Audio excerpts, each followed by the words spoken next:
Quite a dramatic, controversial move. The Lok Sabha has passed the Transgender Persons Protection of Rights Amendment Bill 2026, and this bill changes one of the most fundamental principles of identity in modern India. Now, earlier the law recognized the idea that a person has the right to define their own gender, but now that recognition may depend on medical examination and a certificate to prove it, and also a state approval that should be attached to it. The transgender bill was passed in the Lok Sabha amid an opposition walkout. Several parties, including the Congress, Samajwadi Party, Trinamool Congress, DMK, Shiv Sena, UBT, NCP and CPIM all walked out, saying they were not satisfied with the government's response. So to simplify this, so far, the larger legal principle in India, especially after the landmark Nalsa judgment of 2014, was this, that a person has the right to self-identify their gender. That was the spirit of the law. But now the new amendment shifts that principle entirely, and that is where the political and legal storm begins. Proof.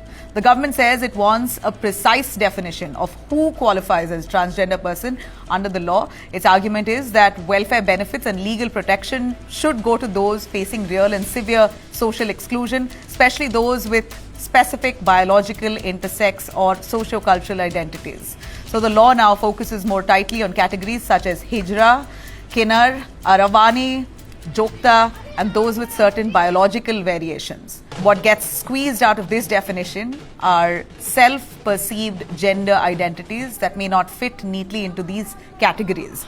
And that's why activists are now furious, because the law, they argue, is moving away from I know who I am to the state will decide if I qualify or not. The most controversial part, the biggest change and the one that has triggered the sharpest backlash is the right to self-identification is effectively being removed now.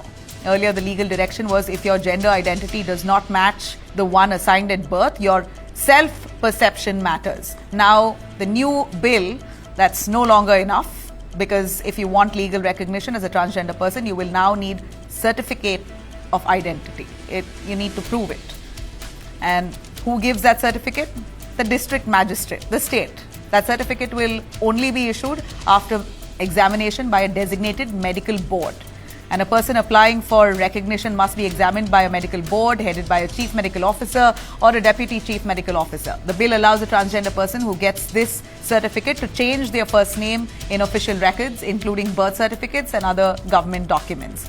Then there is another important change. Under the earlier law, if a transgender person underwent gender-affirming surgery, they could apply for a revised certificate. Now the amendment reportedly makes that process more formal and mandatory. The medical institution or the institute where the surgery happens must also inform the district magistrate that it's happening.